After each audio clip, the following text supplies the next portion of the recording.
অভিনব এক সাইকেল র্যালির মধ্য দিয়ে একযোগে ২১শে জুলাইয়ের প্রচার চালালো মুর্শিদাবাদ জেলা যুব তৃণমূল ও বহরমপুর শহর তৃণমূল সংগঠনের সদস্যরা।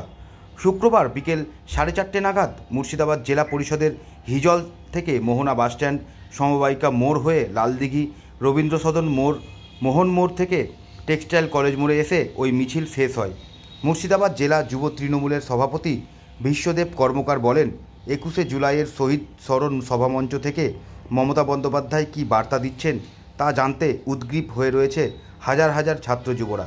তারা হয়তো সকলে ২৫০ কিমি দূরে কলকাতায় যেতে পারবেন না, তারা টিভির পর্দায় চোখ রাখবেন। তবে এবছর মুর্শিদাবাদ জেলা থেকে প্রায় ৫০,০০০-এরও বেশি ছাত্র ও যুব সম্প্রদায় কলকাতায় ভিড় করবেন বলে আমাদের বিশ্বাস।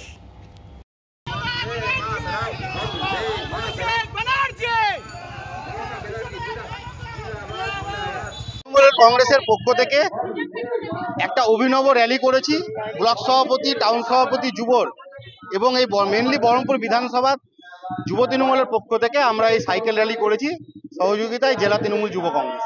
আমরা অভিনব প্রচারে নেমেছি ২১শে জুলাইকে কেন্দ্র করে এক মহতী সাইকেল র্যালি। এবার ২১শে জুলাই একটা ঐতিহাসিক ২১শে জুলাই হতে চলেছে, সেই জায়গা থেকে মুর্শিদাবাদের ছাত্র যুবরা কি পরিমাণে দেখুন, হাজার হাজার ছাত্র যুব কলকাতায় মমতা বন্দ্যোপাধ্যায়, অভিষেক বন্দ্যোপাধ্যায়ের বক্তব্য শুনবার জন্য যাওয়ার চেষ্টা করছে, কিন্তু জানেন যে ২০০-২৫০ কিলোমিটার দূরে আমরা বাস করি। এখানে সাইকেল, এই অন্যান্য যাতায়াতের ব্যবস্থা, ট্রেন ছাড়াও গাড়ির ব্যবস্থা আছে, সকলকে হয়তো নিয়ে যেতে পারবো না।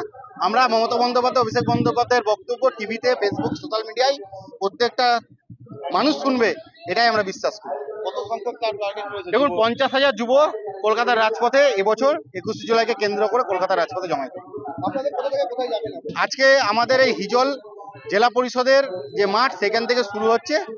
আমরা আমাদের মোহনা বাসস্ট্যান্ড, লালদিঘি সমবায়িকা হয়ে আমরা টেক্সটাইল কলেজের সামনে গিয়ে আমরা এই পথ র্যালি শেষ করবো, সাইকেল র্যালি শেষ করবো।